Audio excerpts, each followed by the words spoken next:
एक तू ही निरंकार। बोल सतगुरु माता सुदीक्षा सविंदर हरदेव जी महाराज की जय। हे निरंकार प्रभु, मैं तेरी शरण हूँ, मैंने बख्श लो। आज का संतों का, ज्ञानी पुरुषों का विचार है कि ज्ञान दान और योग जप गुरु सेवा सम नाहि, भक्ति मुक्ति और परम पद सब गुरु सेवा माही। कहते हैं संत महात्मा कि ज्ञान ध्यान और योग जप गुरु सेवा सम नाहि। कहते हैं सतगुरु की सेवा से बढ़ के ये योग ज्ञान ध्यान ये सब सतगुरु की सेवा में आ जाते हैं। यदि हमने अपने पूरे सतगुरु की, पूरे गुरु की शरण में रह के उनकी सेवा कर ली है तो फिर हमारा ये नियम भी निभ जाता है। इसलिए संतों ने बताया है कि गुरु वचन हृदय धरे, जैसे दाम कंगाल, आठ पहर बिसरे नहीं, सो विष होए सो शिष्य होए निहाल। तो गुरु वचन हृदय धरे, सबने यही एक ही बात बताई है कि अपने गुरु के वचनों को अपने हृदय में स्थान देना है, सतगुरु के वचनों को अपने हृदय में बसाना है और बसा के इस पे अमल भी करना है, इन पे चलन भी निकलना है। जैसे एक गरीब आदमी के पास बहुत कम पैसा होता है तो वो बड़ा संभाल के एक एक पैसे को बार बार अपनी जेब को टटोलता है, मेरे पास पैसे थे, 1 रुपया है या 2 रुपये है। जैसे दाम कंगाल, गुरु वचन हृदय धरे जैसे दाम कंगाल। जैसे एक गरीब आदमी एक पैसे के लिए इतना सावधानी बरतता है, कहीं मेरा एक पैसा कहीं गुम ना हो जाए, बड़ा साफ बार बार अपने जेब को देखता है। इसी प्रकार एक शिष्य का काम होता है कि अपने सतगुरु का वचन, जो गुरु का वचन जो आया है, वो गुरु के वचन को, गुरु के उस शब्द को अपने हृदय में बसाया कि नहीं बसाया, वो बसा है कि नहीं बसा है, बार बार भूल तो नहीं जा रहा हूँ मैं गुरु की बात को। तो जैसे एक कंगाल आदमी, एक निर्धन आदमी 1 रुपये को बार बार संभालता है, इसी प्रकार गुरु के वचन की संभाल हमने बार बार करनी होती है। 8 पहर बिसरे नहीं, किसी भी समय वो भूले नहीं उस बात को, इसको जो सतगुरु ने हमें बख्शी है, जो गुरु ने हमारी झोली में डाला है, जो ज्ञान की बातें डाली है, वो बातों को हमें भूलना नहीं है। सो शिष्य होए निहाल, कहते हैं वही शिष्य निहाल है, वही खुशहाल है, वही अपने गुरु के चरणों में जगह पाता है, जो अपने सतगुरु के वचन को संभाल करना सीख जाता है। तो यहाँ यही बात है, अपने गुरु के वचन को, सतगुरु के शब्द को संभाल के रखना, ये बहुत ही एक जिम्मेदारी का काम है। यदि इस जिम्मेदारी को हम नहीं निभा पाए तो फिर हमने सतगुरु के शब्द को नहीं संभाल की। इसलिए आज का संतों का यही ज्ञान है कि गुरु के शब्द की संभाल करनी, और गुरु शब्द के अभ्यास से ही मालिक का मिलाप भी है। यदि गुरु शब्द का अभ्यास हमारे अंदर नहीं है तो फिर मालिक से मिलना भी हमारा मुश्किल है। तो दोनों ही बातें हैं। गुरु शब्द का अभ्यास यदि दिन रात 8 पहर हमारे संभाल में रहता है तो हमारे मालिक से मिलने की भी पक्की पक्की जिम्मेदारी बन जाती। सुनहु तात अब मानस रोगा, जिनते दुख पावहि सब लोगा। मोह सकल व्याधिन कर मूला, तिनते पुनि उपजहि बहुसूला। फिर रामायण के अंदर आता है कि सुनहु तात अब मानस रोगा, हे तात सुनो। आज ये मानस मनुष्य के जो रोग हैं, जो मनुष्य के शरीर के अंदर जो रोग भरे पड़े हैं, जिन रोगों के कारण वो बार बार दुख पाता है, दुख भोगता है, दुखों की अग्नि में जलता रहता है, वो क्या रोग हैं, वो कौन से रोग हैं? तब कहते हैं मोह व्याधिन सकल कर मूला, तिनते उपजहि पुनि बहु सूला। कि मोह एक ऐसा रोग है मनुष्य के शरीर के अंदर, ये परलोक तक भी पीछा नहीं छोड़ता। यहाँ तो क्या पीछा छोड़ेगा, बड़ा कठिन काम है। जब हम सेकंड शरीर में होंगे तब ये मोह की मात्रा हमारी कम नहीं हुई तो ये मोह बार बार उस सेकंड शरीर से में भी हमको आगे नहीं बढ़ने देगा, वहीं वापसी खींचेगा। चलो उसी परिवार में, उसी घर में, और इसी वहीं तेरा सब कुछ है, वहीं सब कुछ हो। तेरे सामान जो तूने इकट्ठा किया, संसार का, दुनिया भर का, जीवन भर जो माल इकट्ठा किया, वो सारा का सारा माल, ये मन उस सेकंड शरीर में भी रहेगा तो वो फिर बार बार हमको वही वापसी उसी मोह के कारण हमको इस संसार में आने का काम करेगा। तो यहाँ यही बात बताते हैं संत महात्मा, मोह सकल व्याधिन करमूला। सारे दुखों की जड़ मनुष्य की बताई है संतों ने रामायण के अंदर, कि दुखों की जड़ मोह है। मोह के कारण मनुष्य बार बार इस पृथ्वी पे, इस धरती पे आता जाता है, जन्म मरण के चक्कर में बना रहता है। फिर कहते हैं काम वात कफ लोभ अपारा, क्रोध पित नित छाती जारा। कहते हैं काम क्रोध लोभ मोह अहंकार के ये चार बहुत बड़े प्रकार के शत्रु बताए संसार में इस जीव के। मनुष्य काम क्रोध और लोभ, ये तीन तो नरक के ही द्वार है। यदि मनुष्य के अंदर काम वासना दिन रात जागृत रहती है, वो या फिर लोभ मक्खी गुड़ में गड़ी रहे, पंख रहे लिपटाए, हाथ मले सिर धुने, फिर लालच बुरी बुलाए। वो मक्खी कबीर साहब जी वाली बात है कि गुड़ के ऊपर बैठ गई गुड़ का रस चूसने, तो फिर वो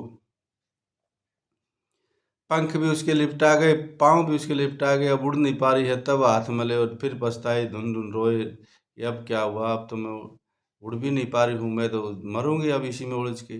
तो वही हाल जीव का भी बताया है संतों ने, कि इस लोभ के कारण इस माया में जीवन भर पता नहीं क्या क्या कर्म करके, क्या क्या काम करके, कैसे कैसे किस किस का दिल दुखा के, किस किस का लूट खसोट करके सारा जीवन भर सारा सामान इकट्ठा कर लेता है, और फिर आखिरी वक्त उसको जब छोड़ के उसको जाना पड़ता है तो वो बड़ा रोता चिल्लाता है, ये क्या हुआ। फिर पश्चाताप, अच्छे दिन पाछे किए गए, किया न गुरु से हेत, और अब पछताए क्या हो जब चिड़िया चुग गई खेत।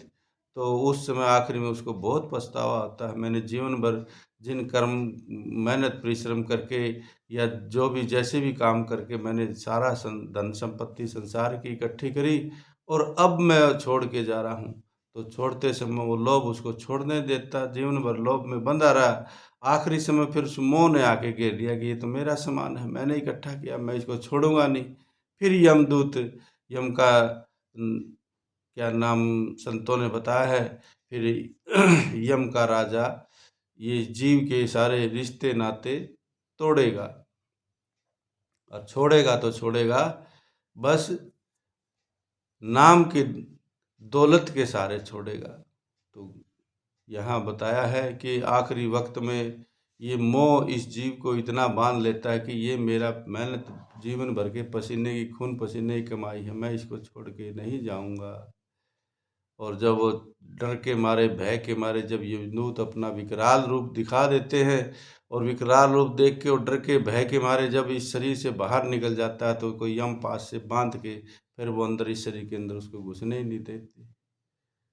और फिर भी उसको आगे ले जाने की बजाय उन्होंने कहता मैं तो वहीं जाऊंगा, मैं तो वहीं जाऊंगा।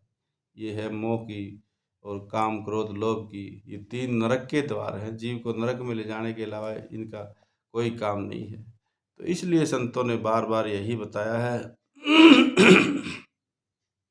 कि हमें सब दुखों की जड़ जो मोह है ना, इस मोह को भी हमारे जीते जी इस शरीर के रहते रहते ही इसको कम होना है। और वो कैसे होना है, गुरु शब्द के अभ्यास से। गुरु शब्द का अभ्यास ही सारे रोगों की सारी बीमारियों की जड़ है। इसको यदि हमने कर लिया तो फिर हमारा धीरे धीरे धीरे धीरे इस मन के ऊपर से ये संसार के प्रति जो आकर्षण है वो कम होता चला जाएगा।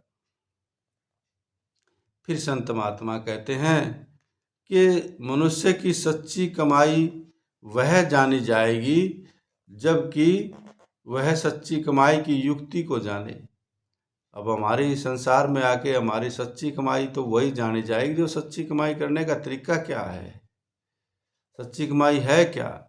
ये संतों सतगुरु के पास, पीर पैगंबरों के पास रह के उनके पास बैठ के वो बताएंगे कि मनुष्य की सच्ची कमाई क्या है, हमारे पास सच्चा सौदा क्या है, हमारे पास सच्चा धन क्या है। जो सच्चा धन वही जो हमारे साथ जाए। इस शरीर के छूटते ही जो धन कमाया वो यहीं रह गया, तो फिर वो सच्चा धन कहाँ हुआ, वो तो झूठा हुआ। झूठ जीवन भर झूठा सामान इकट्ठा किया है। तो यहाँ सच्ची कमाई की युक्ति से मतलब यही है कि अपने शरीर रूपी धरती को पहले तो साधो। अपने शरीर रूपी धरती यानी इस मन रूपी धरती को पहले संवारना है। जिस प्रकार की एक किसान बीज बोने से पहले भूमि को सुधारता और संवारता है, फिर उसमें से झाड़ियाँ कांटे कटीले जो पौधे हैं उनको काटता उखाड़ फेंकता है। फिर उस ऊंची नीची धरती को, उस धरती को ऊंची नीची को, ढलान को, उसको सबको बराबर करके एक समतल करता है। तब उसमें हल चलाकर उसमें उसको एक बीज बोने लायक उस योग्य भूमि तैयार करता है, फिर बीज डालना चाहिए। हमारे इस मन रूपी धरती के अंदर ये नाम रूपी बीज जो सतगुरु के शब्द का अभ्यास की बार बार बात की जाती है, गुरु शब्द के अभ्यास से ही परमात्मा का मिलाप है, तो वो बीज, नाम का बीज इस मन रूपी धरती में जब ही बोया जाएगा जब ये बातें जो संतों ने बताई है सच्ची कमाई करने की, क्या हमारी मन रूपी धरती को संवारना है। इसमें काम क्रोध मोह लोभ अहंकार छल कपट प्रेम ये सारे के सारे नाम का सुमरण करने से ये सारे इस शरीर के मन के ऊपर से सारा मैल उतरेगा। फिर एकदम निर्मल मन जन सो मोहि पावा, छल कपट मोहि छिद्र न भावा। फिर इस मन रूपी धरती में वो सतगुरु ने जो हीरा रूपी नाम रूपी दात बख्शी है उसको हमें इस मन रूपी धरती में बो देना है। बस हमारा काम उस बीज को हर रोज सुबह शाम उठते बैठते सोते जागते बस मालिक के नाम का बीज बोए जाओ बोए जाओ बोए जाओ बोए जाओ।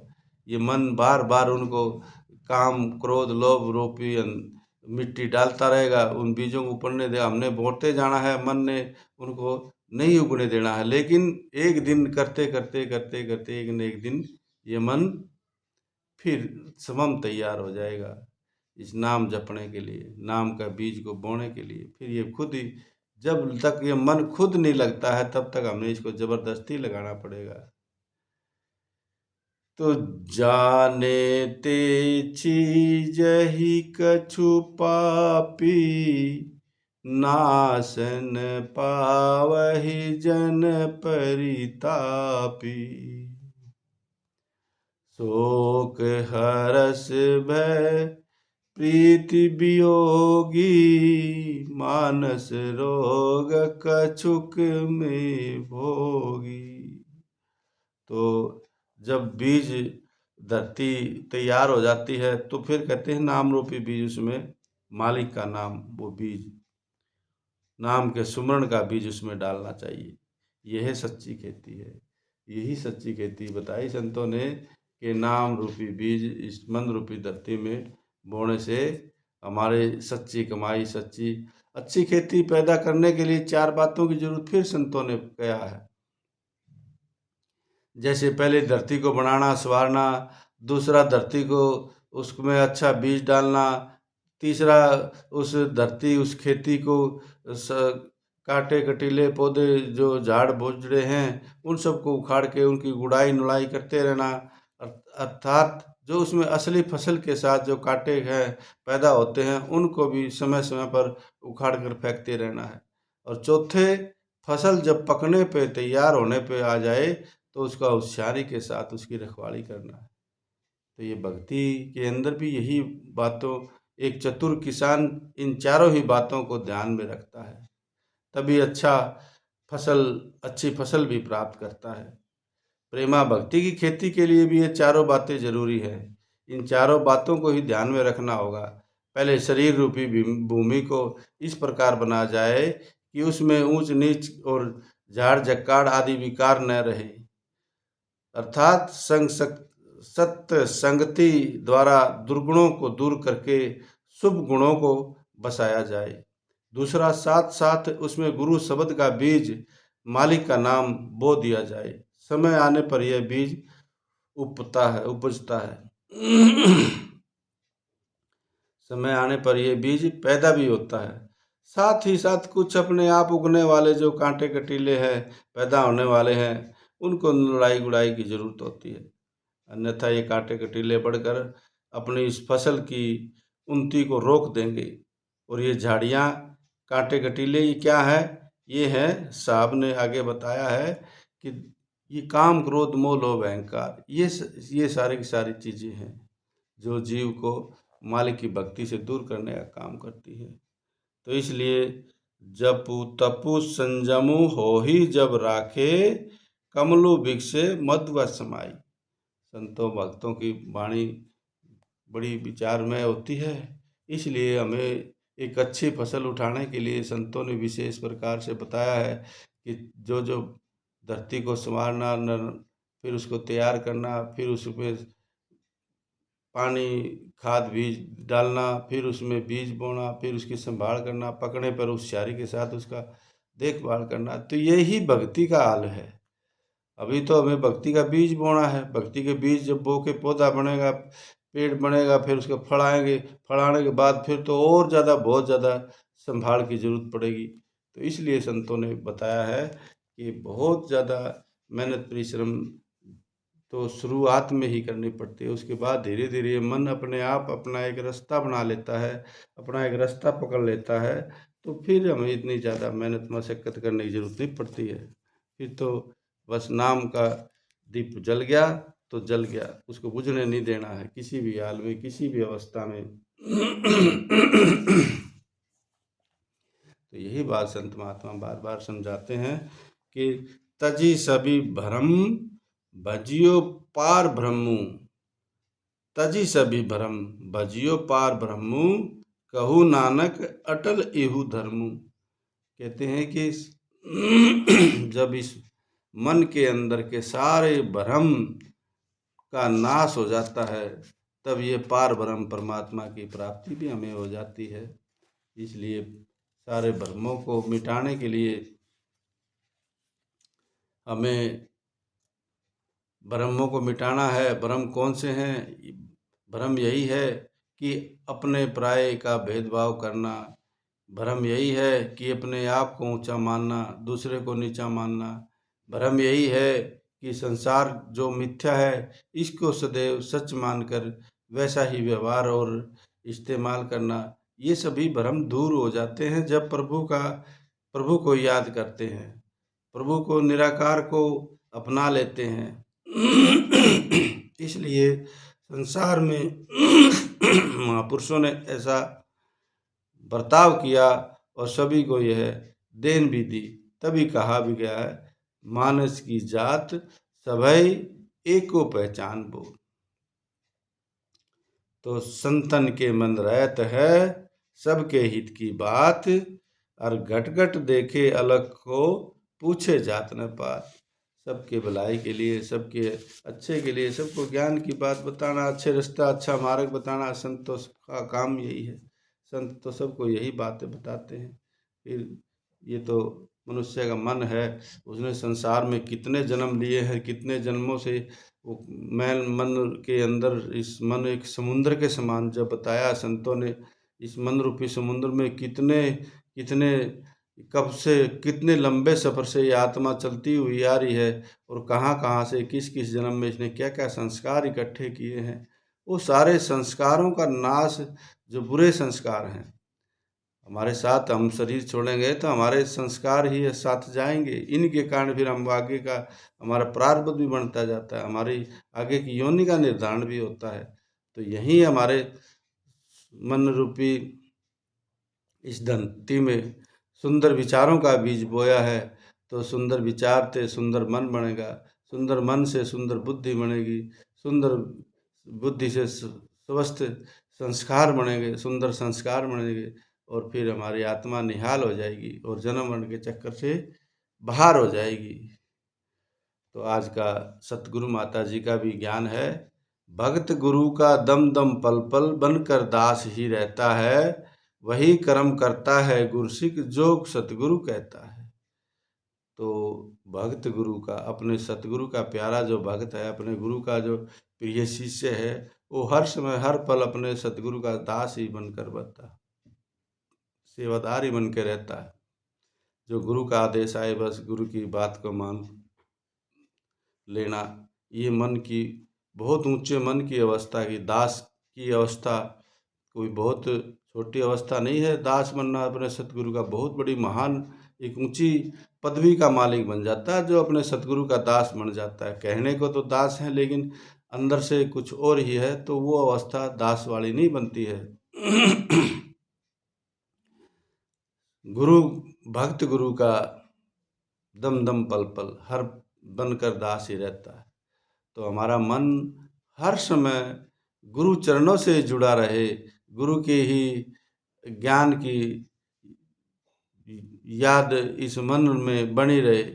तो इसलिए फिर लाख चतुर हो चाहे गुरसिक, पर एक न मूल गिने, लाख हो गुरसिक दौलत वाला, गुरु चरणों की धूल गले। चाहे कितना भी चालाक चतुर हो गुरसिक, पर अपने अंदर किसी प्रकार की वो अहंकार, वो भावना मन में नहीं आनी चाहिए। गुरु के दर पे आके अपने आप को मिटाना है, और गुरु जैसा बनाना चाहे वैसे हमने बनना है।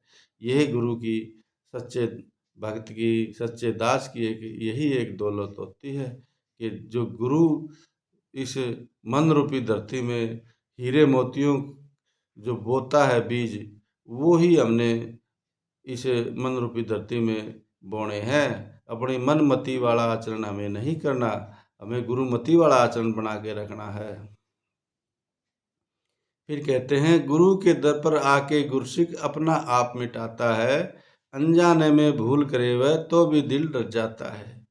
गुरसिक को नहीं इच्छा फल की, कर्म सदा निष्काम करे, कहे अवतार ऐसे गुरसिक का सतगुरु नाम करे। जब हमारे अंदर निष्काम कर्म करने की भावना पैदा हो जाती है, जो गुरु ने बोला, जो सतगुरु ने बोला, जो निरंकार ने कराया हो गया, बस परमात्मा की कृपा से जो हो रहा है ठीक हो रहा है। इसका कोई अंदर में कोई कामना नहीं है, कोई इच्छा नहीं है, कोई संसार की किसी भी व्यक्ति वस्तु प्राणी से किसी प्रकार का भी कोई अटैचमेंट अंदर से लेने का या किसी प्रकार की कामना का नहीं। सिर्फ और सिर्फ मालिक की प्राप्ति करके अपनी आत्मा का कल्याण करना, यही विशेष लक्ष्य संतों भक्तों का रहता है। और यही लक्ष्य हमें अपना भी बनाना है। इस संसार में आके मालिक की भक्ति करके अपना जन्म मरण के चक्कर से अपनी आत्मा को बचाना, यही हमारा विशेष मकसद है। यही सतगुरु के चरणों में, गुरु माता जी के चरणों में अरदास कि सदा सदा के लिए ये आत्मा आपके चरणों से जुड़ी रहेगी, तो आपके निज धाम में भी पहुंची जाएगी। इसी अरदास के साथ प्रेम से कहिए, धन निरंकार जी।